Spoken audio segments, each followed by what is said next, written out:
नमस्कार दोस्तों, स्वागत है आपका अपने channel Hindi literature for UPSC में। तो आज हम लेके आए हैं हिंदी की कहानियां। हिंदी की कहानियां जो टॉपिक है आपका, ये पेपर 2 खंड ख गद्य खंड में संबंधित है। तो जो हिंदी की कहानियां हैं, आपको 2 कहानियां पढ़नी है। तो एक जो संकलन है वो अमृत राय द्वारा संकलित किया गया है, जिसका नाम है प्रेमचंद की सर्वश्रेष्ठ कहानियां, जो कि आज का हमारे लेक्चर का मेन टॉपिक है। और जो दूसरा रहेगा वो रहेगा एक दुनिया समानांतर, जो कि राजेंद्र यादव जी ने संकलित किया था। इसको हम आगे आने वाले वीडियोस में कवर करेंगे। तो चलिए बिना टाइम वेस्ट किए हम चलते हैं आज अपने लेक्चर की ओर, तो जिसका नाम है प्रेमचंद की सर्वश्रेष्ठ कहानियां। तो जरा इसकी भूमिका पर थोड़ी निगाह डालते हैं हम। तो देखिए भूमिका क्या है कि इसका जो संकलन है इन कहानियों का प्रेमचंद की किसने किया था? अमृत राय ने। और ये जो कहानियां हैं 1910 से 1936 तक के प्रेमचंद की महत्वपूर्ण या प्रतिनिधि कहानियां हैं। तो 1910 से 1936 का दौर उनका लिया गया प्रेमचंद जी का, जिस दौर में वो कहानी लिख रहे थे। तो उस दौर की जो सबसे महत्वपूर्ण कहानियां थी, उस कहानियों को यहाँ पर संकलित किया गया है। ऐसा नहीं है कि प्रेमचंद की सर्वश्रेष्ठ 16 की कहानियां तो कल इतनी ही कहानियां उन्होंने लिखी हैं। कहानियां बहुत लिखी हैं, बस इस दौरान उन्होंने जो बहुत अच्छी कहानियां लिखी है उन्हीं को यहाँ पे संकलित किया गया है। जब आप कहानी पढ़ेंगे तो आप देखेंगे कि शुरुआती कहानियों का जो झुकाव था वो आदर्शवाद की ओर है, और अंतिम दौर की कहानियों में यथार्थवाद की झलक। देखिए, आदर्शवाद और यथार्थवाद दो अपने में बहुत महत्वपूर्ण शब्द हैं। इसको समझने से पहले इनके शब्दों को ध्यान दीजिए। आदर्शवाद और यथार्थवाद। आदर्शवाद हमेशा चीज को अंतिम छोर तक पहुंचने से पहले ठीक करने की कोशिश करता है, और यथार्थवाद का कहता है जो सच है वो है। तो वही आपको उनकी कहानियों में दिखाई देगा कि शुरुआती दौर की जो कहानियां थी, तो वो भारतीय सामाजिक जो मूल्य थे, याद जो भी थे हमारे आदर्शवादी जो मूल्य थे, उनको प्रेमचंद जी लेकर चल रहे थे। तो वही उनकी कहानियों में भी आपको दिखाई देगा कि किस प्रकार से वो कहानी लिखते थे, और कहानी अंतिम छोर में जाते जाते हृदय परिवर्तन करके वो कहानियों का एक सुखद अंत देते थे। परंतु जब वो धीरे धीरे अपने चरम यथार्थवाद की ओर बढ़ रहे थे, तो उन्होंने सामाजिक समस्याओं को अपनी कहानियों में उकेरना प्रारंभ कर दिया। तो जो सामाजिक समस्या उस दौर में मौजूद थी, तो उस दौर में जो समस्याएं मौजूद थी, उस समस्याओं को, उन संवेदनाओं को उन्होंने अपनी कहानियों का केंद्र बिंदु रखा। तो ये समस्या आपको प्रेमचंद की कहानियों में मिलेंगी। किसान की भी समस्या देखेंगे जब आप पढ़ेंगे, नारी की समस्या भी देखेंगे, वृद्ध की समस्या भी देखेंगे, भ्रष्टाचार भी आपको देखने को मिलेगा, और बहुत कुछ मिलेगा। हर कहानी उनका कुछ एक अलग समस्या को लेकर सामने आपके प्रकट होगी। तो कहानी पढ़ने से पहले आपको यह ध्यान रखना है कि जब भी आप कहानी पढ़ें, तो कहानी में आपको केंद्र की समस्या जो है, मतलब किस पे प्रेमचंद किस समस्या की ओर आपका ध्यान ले जाना चाह रहे हैं। ठीक है, तो चलिए उन 16 कहानियों को जानते हैं जो कि आपके सिलेबस में यूपीएससी द्वारा निर्धारित है। तो जो 16 कहानियां हैं, उनमें से पहली है निमंत्रण, दूसरी रानी सारंदा, तीसरी सभ्यता का रहस्य, चौथी किला, फिर है आपके मुफ्त का यश, फिर कफन, गुल्ली डंडा, नया विवाह, दूध का दाम, शतरंज के खिलाड़ी, सदगति, पूस की रात, ईदगाह, अलग योजा और बड़े घर की बेटी। तो ये कहानियां आपको 16 कहानियां पढ़नी है जो कि आपके सिलेबस में दी गई है। तो शुरुआत करते हैं हम आज की अपनी पहली कहानी बूढ़ी काकी से। तो बूढ़ी काकी, ठीक। तो अब इसके लिए मैं आपको एक बात तो क्या लास्ट में बोलना चाहूंगा यहाँ पे कि आपको इन कहानियों के लिए मूल पुस्तक को भी पढ़ना पड़ेगा। ठीक है, मूल पुस्तक पढ़ना जरूर पड़ेगा, क्योंकि क्या होता है कि यहाँ पर हम आपको केवल कहानी का एक सारांश या संक्षेप में ही कहानी को आपको बताएंगे। थोड़ी मेहनत आपको भी करनी पड़ेगी। देखिए, बस आपको मैं एक ही लाइन बोलना चाहूंगा कि जिंदगी में एक चीज याद रखना आप लोग, लक्ष्य ऐसा हो जो रात को सोने ना दे, और मेहनत ऐसी हो जो आपके लक्ष्य को दूर होने ना दे। ठीक है, तो मेहनत आप भी करेंगे, मेहनत हम भी करेंगे, और मिलकर तैयार करेंगे अपने हिंदी साहित्य के वैकल्पिक विषय को। चलिए, तो आज हम शुरुआत कर रहे हैं कहानी कफन से। कफन जो है सबसे बेहतरीन कहानियों में से एक है प्रेमचंद जी की। तो जरा इसके कुछ बिंदुओं पर निगाह डालते हैं। कफन सबसे बेहतरीन कहानी है प्रेमचंद जी की, क्योंकि 1936 में इसकी रचना हुई। देखिए, हम कार्यक्रम के अनुसार नहीं चल रहे हैं, हम देख रहे हैं उनकी बेहतरीन कहानियों से चल रहे हैं, जो इंपॉर्टेंट आपकी कहानियां होंगी। तो 1936 के दौर की कहानी है। तो अभी जैसे मैंने आपको शुरुआत में बताया, 1910 से 1936 का दौर जब आप देखेंगे तो आपको दिखाई देगा कि किस प्रकार उनका झुकाव आदर्शवाद से यथार्थवाद की ओर, सच्चाई की ओर था। जब यथार्थवाद में जाएंगे तो समस्याओं को साफ साफ दिखाई देगी आपको उनकी कहानियों में। ठीक है, तो 1936 में इसकी रचना हुई थी। तो चरम यथार्थवादी की रचना होगी ये। कथानक और कथासार की ओर बढ़ते हैं हम लोग। तो जो इसके मुख्य पात्र हैं वो हैं घीसू और माधव, जिनमें बाप और बेटे अर्थात पिता और पुत्र का संबंध है। माधव की पत्नी है बुधिया। ठीक, तो जरा एक मिनट में समझिए इसको। होता क्या है कि जो माधव की पत्नी होती है बुधिया, इसको प्रसव पीड़ा होती है, और ये दोनों घीसू और माधव होते हैं, ये बहुत कामचोर होते हैं, कोई काम नहीं करना चाहते अपने जीवन में। तो एक बार प्रसव पीड़ा से दर्द में कराह रही होती है, और ये दोनों बाहर बैठ के आग तापते हुए आलू खा रहे होते हैं। इनमें से पिता पुत्र से, घीसू माधव से कहता है और माधव घीसू से कहता है कि आप जाके देख लो क्या हो रहा है अंदर, क्या दर्द है, कैसे क्या है। परंतु जब ये सुबह तक देखने जाते हैं तब तक वो प्रसव पीड़ा का दर्द सहन नहीं कर पाती है और वो समाप्त हो जाती है, अपनी जीवन लीला को समाप्त कर देती है, अर्थात वो मृत्यु को प्राप्त हो जाती है। क्या होता है, ये दोनों फिर सोचते हैं अब ये तो मरी गई है, तो चलिए इस कफन की व्यवस्था, क्योंकि देखिए आडंबर पर भी उन्होंने चोट की है। क्या होता है कि इंसान खत्म होता है तो उसके बाद बहुत से ऐसे आडंबर हैं आज भी समाज में जो हम आपको देखने को मिल जाते हैं।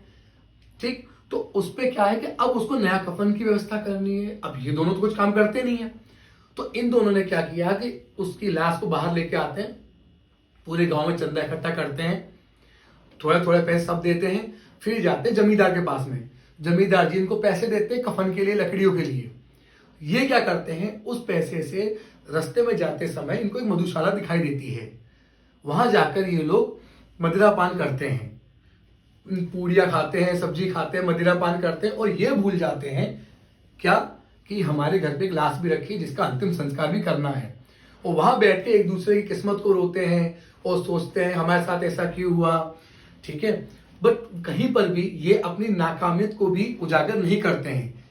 फिर क्या होता है कि ये लोग बाहर जाते हैं, बाहर एक भिखारी बैठा होता है, उस भिखारी को बची हुई पूड़ियां देके अपने आप को बहुत एक जमींदार, एक राजा वाली फीलिंग इनको वहां पा जाती है कि पहली बार जीवन में तो इनको दान करने का मौका मिला।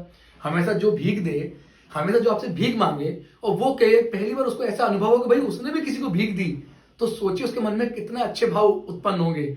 वही भाव इन दोनों के मन में उत्पन्न होते हैं और दोनों बेहोश में गिर पड़ते हैं। कहानी यही समाप्त हो जाती है। तो देखिए, तो ये था चरम यथार्थवाद। चरम यथार्थवाद का मतलब है कि उनकी नाकामियत, कमजोरी को, कामचोरी को प्रेमचंद जी ने दिखाया, और दिखाकर इसी समस्या के बिना समाधान के इस समस्या को वहीं छोड़ दिया।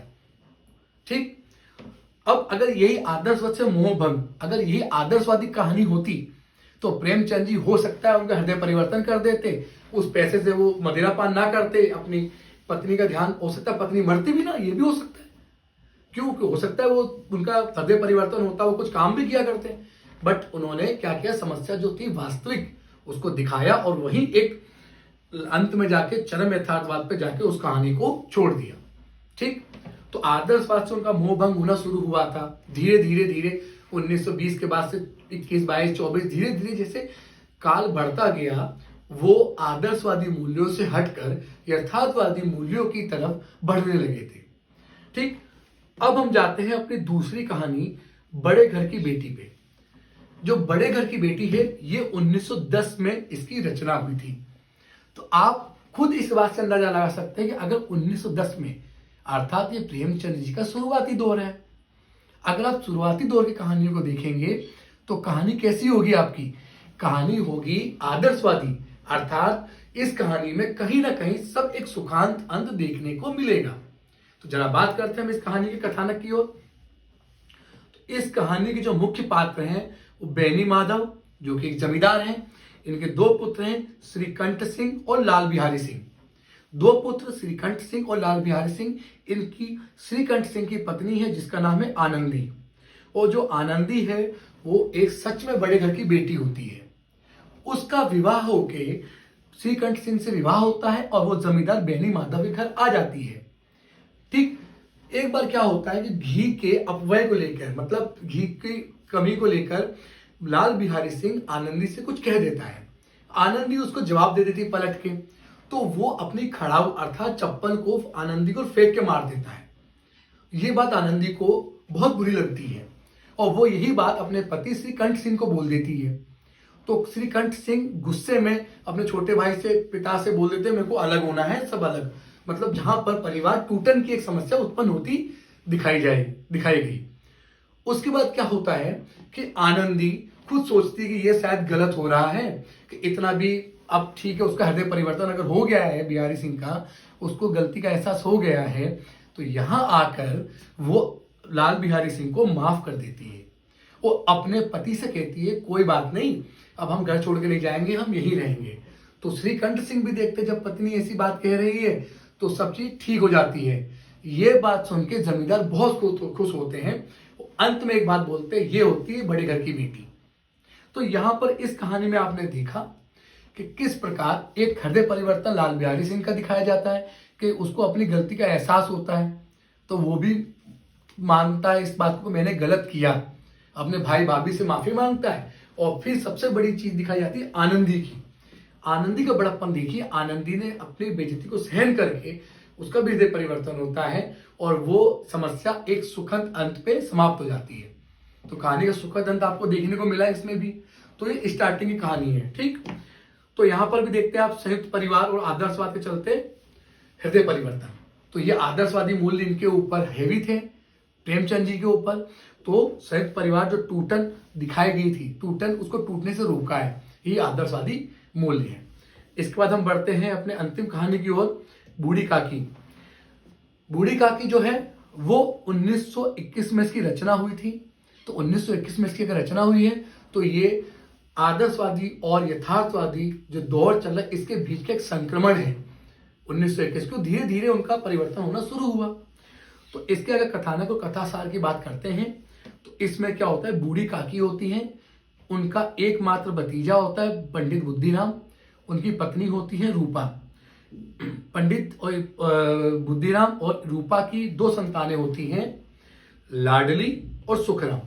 लाडली पुत्री है और सुखराम पुत्र है। होता क्या है कि सुखराम का लग्न उत्सव होता है, तो लग्न उत्सव पे बहुत बड़ा ये भोज करते हैं। तो भोज आयोजन में बूढ़ी काकी एक कमरे में कोठी में बैठी होती है, तो उन तक भोजन को बनने की जो खुशबू जाती है, तो उनकी भूख उत्तेजित हो जाती है। तो बार बार वो प्रयास करते कमरे से बाहर आके दावत को देखने का। और पंडित बुद्धिराम और रूपा जो बूढ़ी काकी का भतीजा था और उनकी पत्नी थी, वो बार बार बूढ़ी काकी को डांट के वहां से भगा देते थे। अंत में क्या होता है, दावत खत्म हो जाती है, वो भूल जाते हैं कि बूढ़ी काकी भी भूखी बैठी है हमारे घर पे, और वो अपना सब सामान खत्म करके आराम से सोने चले जाते हैं। बट जो लाडली है, जो मुख्य पात्र इसमें ये भी है, जो इनकी पुत्री है पंडित बुद्धिराम और रूपा की, वो जाती है थोड़ा जो खाना बचता है वो लेके जाती है बूढ़ी काकी के पास। काकी खाती है। अब क्या होता है, तो सबके साथ नॉर्मल सी बात है कि भाई आपको बहुत तेज भूख लगी हो, आप भूख लगे या तो मिले ना वो अच्छा है, अगर थोड़ा मिलेगा फिर तो भूख और डबल बढ़ जाती है। तो भाई जो बूढ़ी काकी के भूख का ज्वालामुखी फटा, अब तो और चाहिए उनको। तो इस सोच के साथ में वो क्या होता है, बाहर जाती है जहां पत्तल झूठी पड़ी होती है, तो झूठी पत्तलों से वो उठा के बीन बीन के खाना खाती है। ये बात रूपा देख लेती है। रूपा कौन, बुद्धिराम की पत्नी। तो उनको ये बुरा लगता है थोड़ा सा कि यार काकी ने हमको उनकी संपत्ति पूरी दे दी, जिसका हम आज भी हमें 200 रुपए वार्षिक आना वहां से हमें आय हो रही है, और हम इनके साथ ऐसा व्यवहार कर रहे हैं। तो रूपा का और पंडित जी का यहाँ पर भी आपको हृदय परिवर्तन हुआ, और कहानी का सुखद अंत होता है कि वो काकी से माफी मांगते हैं और भरपेट फिर भोजन उनको कराते हैं। तो इसमें भी आपको अगर हम इसकी संवेदना या समस्या की बात करते हैं तो वृद्ध समस्या जो बूढ़ी काकी के साथ थी, इसको नारी मनोविज्ञान से भी जोड़ सकते हैं। तो वृद्ध समस्या दिखाई देगी, आदर्शवाद और यथार्थवाद के बीच की कहानी है। अर्थात समस्या बहुत जटिल भी दिखाई है, परंतु उन्होंने आदर्शवादी मूल्यों से इसको समाप्त भी किया है। ठीक है, इसी के साथ हमारी बूढ़ी काकी की कहानी समाप्त होती है। Thanks for watching. लास्ट में आपको मैं यही बोलना चाहूंगा कि अगर आपको मेरा वीडियो अच्छा लगा हो तो लाइक करें, शेयर करें और चैनल को सब्सक्राइब जरूर करें। जय हिंद, जय भारत।